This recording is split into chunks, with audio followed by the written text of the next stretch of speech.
Far from the fancy churches back east, the Old West was dust, packed saloons, and tough people just trying to make it. Out there, the law came from a pistol, a man's word, and a firm handshake. An honorable man took care of his family, but he also knew that on the frontier, God and a rifle went side by side, and every sunrise could be someone's last. Tom Tobin, born in 1843, was one of those men the West shaped the hard way. Irish blood, he lived up in the mountains as a tracker, hunter, and guide, knowing every hidden trail. The army called Tobin when trouble went past the limit. Plenty of soldiers trusted him more than maps and desk orders. In the Old West, a man walked into a saloon, and the beer showed up almost the same temperature as the dry air outside. No ice-cold draft like in Europe. It was whatever you could keep in a plain barrel. Until 1873, most of that beer came from small local makers, keeping life going in the dusty towns right out on the frontier. Red Cloud, an Oglala chief, showed up with that long feather headdress that carried stories of his people's war and faith. American Horse, on the other hand, showed up in a western coat, a gun belt, moving between whites and native people. In those two men, you could see the clash between tradition and the brutal pressure to adapt to the white man's world with every new treaty. In the Old West, after finding water, came the problem that kept any pioneer up at night: food. Hunting wasn't a sport. It was whether a family lived or died. A man learned to follow tracks, preserve meat, make use of hide and bone. Every animal taken down became shelter, tools, and support for a small ranch on the frontier. By the end of the 1800s, the West was a hard place, full of promise and frustration.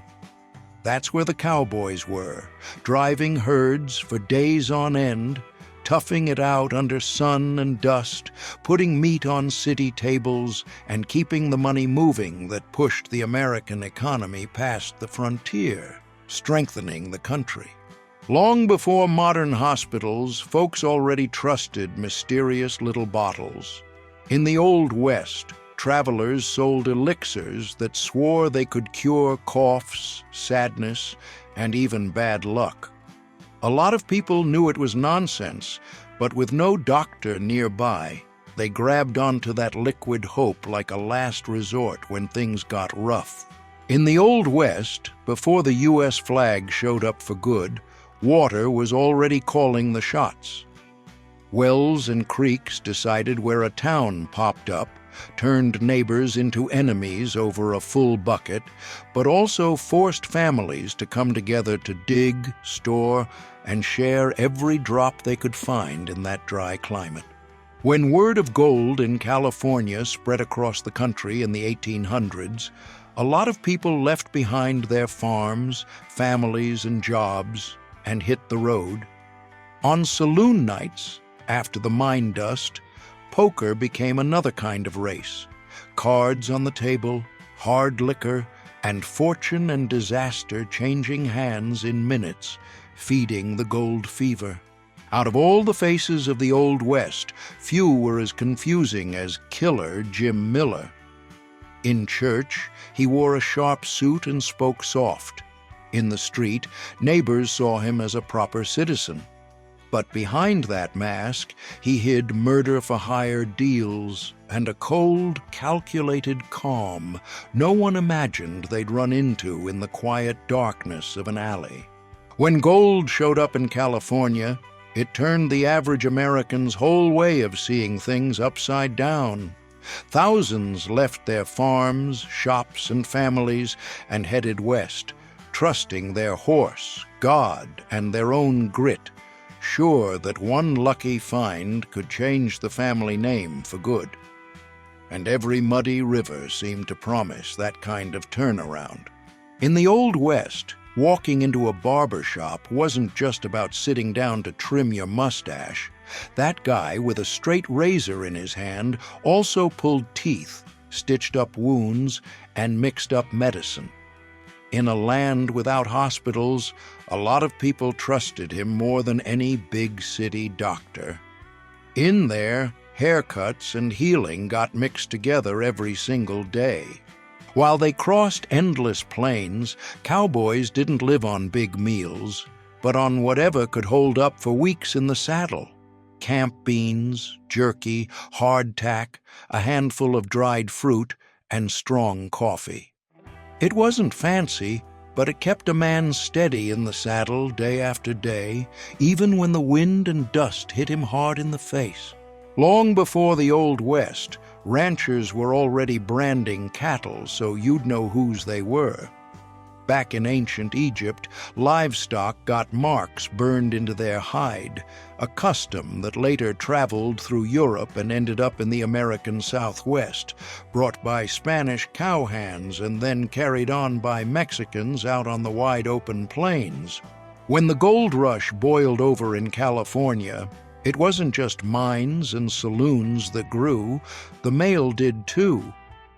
Prospectors, merchants, and families spread across the country depended on slow but precious letters to send news, make deals from a distance, and keep the tie alive to the home they'd left behind.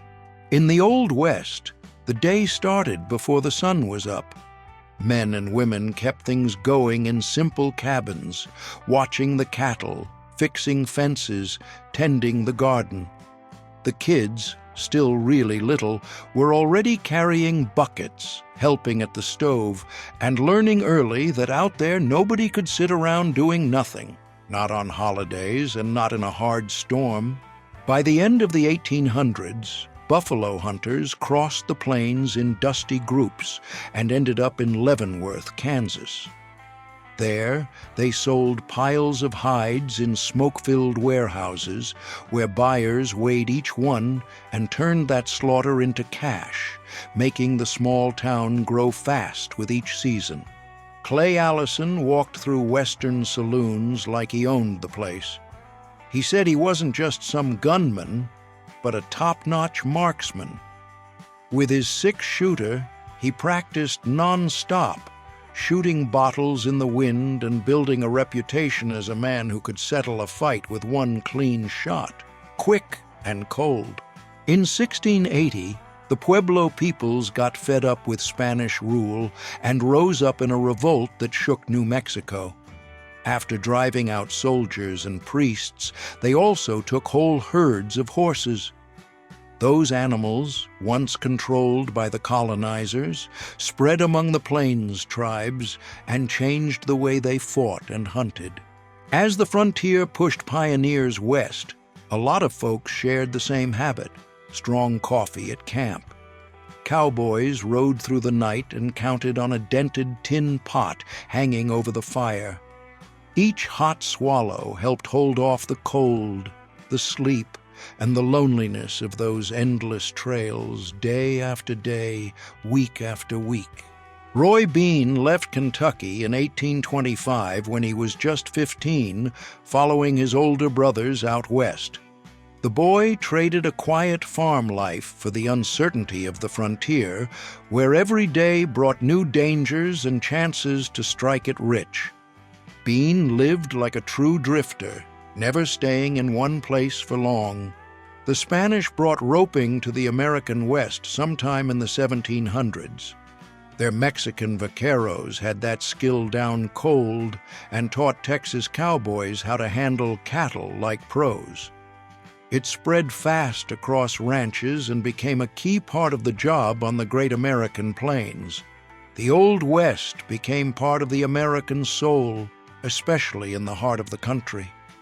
Books and movies shaped how we see that time, full of fearless men taking on the wild. That era of pioneers and adventurers still fascinates generations, showing the real spirit of courage that built this nation: cattle. Annie McDoulet was just a girl when she got pulled into the criminal world of the Old West.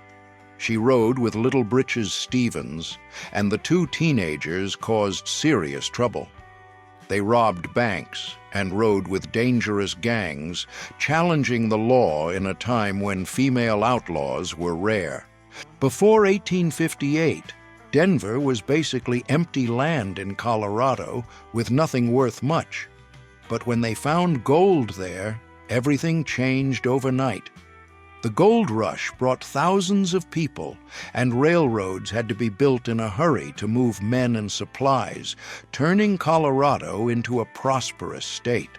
For nearly 200 years, the Texas Rangers were Texas's steel backbone, patrolling cattle trails and small towns. It was a handful of men with a horse, a rifle, and their own kind of law, holding the frontier against outlaws, raiders, and local wars in a hard history that weighs on the American memory and reminds you of the price freedom demands. Back in the late 1800s, when the camera was still a new thing in the Old West, it wasn't just sheriffs and cowboys who got captured. In frontier towns, with packed saloons and tight pay, women on the hustle posed in their corners, leaving clues about what it took to survive in a place with no family nearby, where affection could turn into currency, too. In the 1870s, hauling borax out of the dry hell of Death Valley became a rough, hands-on engineering test. To cross sand, rock, and heat, companies put together huge wagon convoys pulled by 20 mules with a skinner on the reins. It was a long haul, water-rationed, dust in your lungs, until the load finally reached the train way off in the distance. Black Elk grew up on the Great Plains and, while still young, saw up close the clash that changed the West. In 1876, he was tied to what the country remembers as Little Bighorn, the fight that became Custer's last stand, with horses, smoke, and yelling everywhere. Years later, he told it all so Lakota memory wouldn't blow away in the wind. Quanah Parker was born between two worlds, the son of Cynthia Ann Parker, taken when she was still a girl, and a Comanche chief. When buffalo hunters pushed into the prairies, he became a tough leader, tried to hold on to land and people, and later negotiated to survive under the new order. To a lot of people in Texas even today, he's a symbol of grit. In Miles City, Montana, a small but loud cattle trail town, two women show up looking sharp in a parlor full of fabric, mirrors, and pricey furniture. A local judge said the law there was always chasing after the damage. Between luxury and dust, you can feel how West money changed everything way too fast. In Caldwell, Kansas, a cowboy gets ready for another hard day in the saddle. He puts on a wide-brim hat, a neckerchief, and thick leather chaps over his pants, because brush, barbed wire, and unpredictable weather don't cut any slack for someone who spends his life driving cattle across the country's growing Great Plains. George Armstrong Custer faces the camera calmly, not knowing that in just a few weeks he'd be marching toward Little Bighorn. The war horse, the spotless uniform, and the confident look show an officer used to glory, but about to walk into a battle that would forever mark the memory of the United States and the frontier. An anonymous man poses seriously in front of a glass plate, wearing simple frontier clothes, maybe a rancher, soldier, or hunter. The image is an ambrotype from the 1850s, when that kind of portrait started getting cheaper, letting ordinary people capture the face of the Old West in the middle of big change for their families. In Greenwood County, Kansas, a group of pioneers takes a break on the long trail. The covered wagon serves as home, pantry, and shelter from the wind while they fix a simple lunch. Families like that crossed the interior looking for land of their own, betting everything on a better future far from the busy East. Joella Irwin rides into the rodeo arena in the early 1900s, sitting steady at a time when almost only men were called cowboys. She takes on roping and speed events like any competitor, showing that women could make a life out of cattle, dust, and the adrenaline of big traveling shows in front of a crowd. In 1884, in a rare photo taken at the San Carlos Reservation in Arizona, we see Geronimo before the fame. He shows up there as an Apache leader still on the rise, a symbol of native resistance against the United States pushing west, when his face was starting to become a legend in frontier talk and in the newspaper pages. Jesse James became known as the Outlaw, who seemed to step straight out of saloon stories. A former Confederate guerrilla, he led bank and train robberies with the James Younger Gang, defying sheriffs and bounty hunters until 1882, when he was betrayed and killed by one of the men he said he trusted inside his own home. Kit Carson became a byword for a frontier man back when the map of the United States was still being drawn. He was a fur trapper and explorer who cut trails where nobody dared to go, guiding John Pathfinder Fremont on expeditions that pushed the country toward the Pacific and put his name in the reports of the time. Around 1880, an old photo shows a man standing that many historians believe is John Kinney, a big name in the Southwest underworld. A few years earlier, in 1875, he was already leading a feared gang of thieves that roamed southern New Mexico, keeping ranchers and sheriffs on constant alert wherever it went. Pearl Hart broke every expectation of her time by taking part in one of the last stagecoach robberies of the Old West in 1899. While most people pictured women far from the dusty roads, she got on a horse and made the news, gaining national fame when her story ran in Cosmopolitan magazine. In 1895, in Oklahoma Territory, teenage Rose Dunn became a hot topic in Ingalls, a small stop surrounded by dust and cattle trails. In a shootout between lawmen and a gang, she got caught in the crossfire and pulled her outlaw boyfriend to safety. The story ran in the papers and has stuck to the frontier ever since. John Horton Slaughter, Texas John, left Texas with a ranger reputation and watched the country change after the Civil War. In Arizona, near Douglas, he set up a cattle ranch and became sheriff of Cochise County, going after horse thieves and bringing order to a frontier that was still rough. In the 1880s, plenty of people knew who he was. Olive Oatman's story shows how the West could swallow someone up and, at the same time, take them in. After being taken on a journey and ending up with the Mojave, she learned the tribe's language and daily life. The blue mark on her chin, made with plant pigment, was a sign of belonging, and, to them, it meant safe passage in the afterlife. The Texas Rangers started in 1823 as a make-do group meant to protect farms and routes in Stephen F. Austin's Texas.